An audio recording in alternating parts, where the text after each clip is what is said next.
नमस्कार दोस्तों, इन्फोवाटिका में आपका बहुत बहुत स्वागत है। आज हम आपके साथ डिस्कस करने जा रहे हैं मॉक टेस्ट थर्ड। ये थर्ड पार्ट है हमारी सीरीज़ का। इससे पहले हम 2 पार्ट डिस्कस कर चुके हैं। अगर आपने वो वीडियो नहीं देखा है तो उसका लिंक डिस्क्रिप्शन बॉक्स में दिया गया हुआ है, आप वहाँ जाके इसको देख सकते हैं।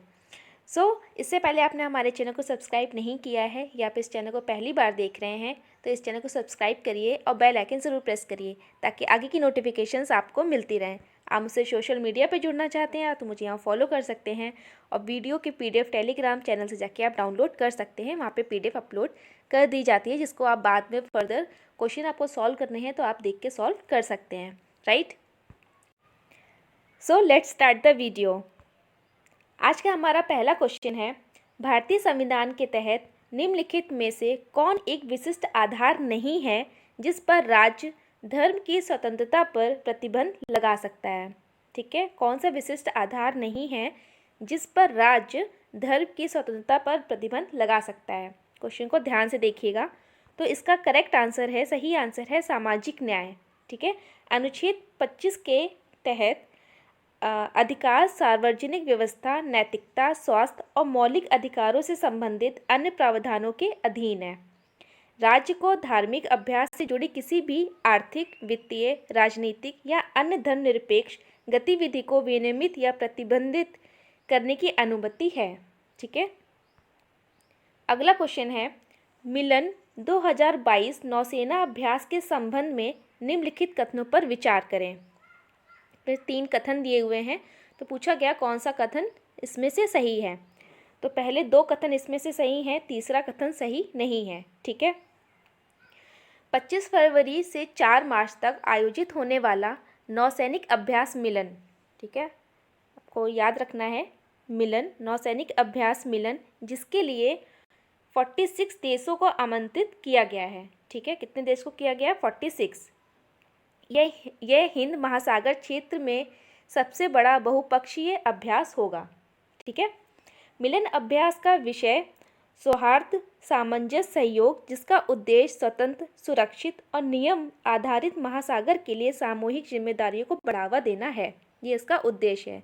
ठीक है, तीसरा जो कथन है वो गलत क्यों है? क्योंकि चीन को इसमें अभ्यास के लिए आमंत्रित नहीं किया गया है और इसमें दिया गया है संयुक्त राष्ट्र अमेरिका, रूस और चीन सहित प्रमुख नौसेनाएं अभ्यास में भाग लेंगी, पर चीन इसमें नहीं है। ठीक है, इसलिए कथन गलत है।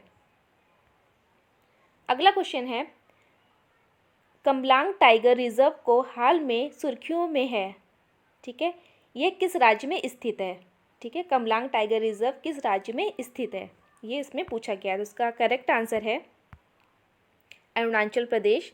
अरुणाचल प्रदेश में कमलांग टाइगर रिजर्व स्थित है। कमलांग टाइगर रिजर्व अरुणाचल प्रदेश में स्थित और यह भारत का 52nd, ठीक है, टाइगर रिजर्व है। ये इम्पॉर्टेंट पॉइंट है कि कौन सा है, 52nd टाइगर रिजर्व है। ये हाल में सुर्खियों में है, इसलिए सुर्खियों में है क्योंकि यहाँ पर लोहित जिले में क्रिटिकल एंडेंजर्ड में वाइट बिलाइड हेरन देखे गए हैं। ठीक है, जो वाइट बिलाइड हेरन है वो क्रिटिकली एंडेंजर्ड देखे गए हैं इस जिले में। ठीक है, इनको IUCN के मुताबिक पूरी दुनिया में मात्र 250 ऐसे पक्षी बचे हैं। अकॉर्डिंग टू IUCN सिर्फ 250 पक्षी ही ऐसे बचे हुए हैं, इसलिए इनको क्रिटिकली एंडेंजर्ड में रखा गया है। ठीक है, यह पूर्वी हिमालय के फुट हिल्स में भूटान, पूर्वोत्तर भारत, बांग्लादेश, म्यांमार में पाया जाता है। हाल के समय में यह असम और अरुणाचल प्रदेश में नामदफा में भी पाया गया है। ठीक है, जो ये बर्ड है यहाँ पे भी देखे गए हैं। हाल ही में विश्व रेडियो दिवस किस दिन मनाया गया? तो ये मनाया गया 13 फरवरी को। अब आपको बताना है कि इसकी थीम क्या थी। 2022 की विश्व रेडियो दिवस की, वर्ल्ड रेडियो डे की थीम क्या है? भारत में वित्तीय साक्षरता के बारे में निम्नलिखित कथनों पर विचार करें। ठीक है, 2 कथन दिए गए हैं, फिर से बताना है कौन सा कथन सही है। तो सिर्फ जो दूसरा कथन है वो सही है, पहला कथन सही नहीं है। ठीक है, भारतीय रिजर्व बैंक RBI देश भर में एक विशेष प्रकार का वित्तीय शिक्षा संदेशों का प्रचार करने के लिए 2016 से हर साल वित्तीय साक्षरता सप्ताह FLW आयोजित करता है। ठीक है। ब्रिक्स अर्थव्यवस्थाओं की तुलना में भारत की वित्तीय साक्षरता दर सबसे कम है। अकॉर्डिंग टू ब्रिक्स जो भारत की लिटरेसी है वो सबसे कम है। ठीक है। नेक्स्ट क्वेश्चन है, हाल ही में चर्चा में रहा सोलोमन द्वीप कहाँ स्थित है? तो ये स्थित है प्रशांत महासागर में। ठीक है। अगला क्वेश्चन है, हाल ही में हिप्पोक्रेटिक शपथ सुर्खियों में रहा है, ये क्या है? तो ये है एक नए मेडिकल स्नातकों के लिए एक नैतिक संहिता। ठीक है। हाल ही में राष्ट्रीय चिकित्सा आयोग ने सुझाव दिया था कि दीक्षांत समारोह के दौरान, जब दीक्षांत समारोह होगा उसके दौरान डॉक्टर्स जो हिप्पोक्रेटिक शपथ लेते हैं उनकी जगह चरक शपथ दिलाया जाएगा। ठीक है। इस पर इंडियन मेडिकल एसोसिएशन ने अपना विरोध जताया और कहा कि चरक शपथ आधुनिक चिकित्सा को ध्यान में रखकर नहीं बनाई गई है।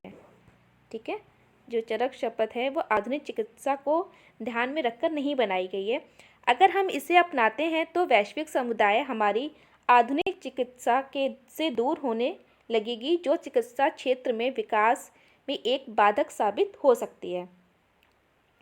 हिप्पोक्रेटिक शपथ नए मेडिकल स्नातकों के लिए एक नैतिक संहिता है। इसे प्राचीन यूनानी चिकित्सक हिप्पोक्रेट्स द्वारा लिखा गया था। इसमें डॉक्टरों का प्रोफेशनल कर्तव्य क्या होना चाहिए ये लिखा गया है, उनके नैतिक दृष्टि में क्या सही होगा। ठीक है। तो ये जो शपथ है वो नए मेडिकल स्नातकों के लिए है, जो एक नैतिक संहिता है। अगला क्वेश्चन है, भारत में कृषि निर्यात के बारे में निम्नलिखित कथनों पर विचार करें। दो कथन दिए हुए हैं, इसका सही कथन कोई भी, दोनों ही कथन इसमें गलत हैं। ठीक है। भारत का कृषि निर्यात 2003-2004 में 7.53 अरब डॉलर से बढ़कर 2013-14 में 43.25 अरब डॉलर हो गया था। ठीक। 2015-16 का निर्यात बढ़कर 32.81 अरब डॉलर हो गया, जो 2020-21 में यह 41.82 अरब डॉलर तक पहुंच गया। राइट। भारत में 2021 से 2022 तक दुनिया भर में चावल की सबसे अधिक निर्यात मात्रा 18.75 मिलियन मैट्रिक टन थी। ठीक है। तो इनमें दोनों ही कथन इसमें से गलत हैं। अगला है, भारत में होने वाले डिजिटल भुगतान में निम्नलिखित में से भुगतान की कौन सी प्रणाली सबसे बड़े हिस्से के रूप में योगदान देती है? तो UPI सबसे बड़े हिस्से में योगदान देती है। भारत में डिजिटल भुगतान की मात्रा के अनुसार कुल भुगतान का 60% भुगतान UPI द्वारा किया जाता है। ठीक है। डिजिटल भुगतान का वित्त वर्ष 2016 में 61 बिलियन से बढ़कर वर्ष 2021 में 300 बिलियन डॉलर हो गया है। ठीक है। तो बहुत से ज़्यादा ये कवर करता है। अगला क्वेश्चन है, निम्नलिखित में से हाल ही में किस मंत्रालय द्वारा स्माइल योजना की शुरुआत की गई है? तो सामाजिक न्याय एवं अधिकारिता मंत्रालय द्वारा इसकी शुरुआत की गई है। ठीक है। किसकी? स्माइल योजना की। ये योजना क्या है? 12 फरवरी को केंद्रीय सामाजिक न्याय और अधिकारिता मंत्री ने एक स्माइल योजना की शुरुआत की। ठीक है। स्माइल का full form support for marginalised individuals for livelihood and enterprise है। इसकी फुल फॉर्म याद रखनी है। यह योजना ट्रांसजेंडर समुदाय और भीख मांगने वालों के लिए कल्याणकारी उपाय प्रदान करने के लिए बनाई गई है। किसके लिए? ट्रांसजेंडर के लिए और भीख मांगने वालों के लिए ये योजना स्माइल योजना बनाई गई है। इसमें 2 उप योजनाएं शामिल हैं। कौन सी? ट्रांसजेंडर व्यक्तियों के कल्याण के लिए समग्र पुनर्वास की केंद्रीय योजना और भीख मांगने वालों के लिए समग्र पुनर्वास की केंद्रीय योजना। ये 2 उप योजनाएं इसमें शामिल हैं। इसका उद्देश्य इन समूहों को सशक्त बनाना है ताकि वे उन्हें आवश्यक कानूनी सुरक्षा और सुरक्षित जीवन मिल पाए। ठीक है। यह योजना पहचान, चिकित्सा सेवा, शिक्षा, व्यावसायिक अवसरों और आश्रय में कई आयामों के माध्यम से उनकी सामाजिक सुरक्षा को भी ध्यान में रखती है। ठीक है। अगला क्वेश्चन है, हाल ही में EOS-4 सुर्खियों में है, ये क्या है? तो ये एक रडार इमेजिंग उपग्रह है। ठीक है, ये एक रडार इमेजिंग उपग्रह है, तो सी आंसर इसका सही है। इसे 14 फरवरी की सुबह 5:59 पर PSLV C-52 के जरिए सतीश धवन अंतरिक्ष केंद्र से प्रक्षेपित किया गया। ठीक है, 14 फरवरी को। इसरो का यह साल 2022 का पहला मिशन है।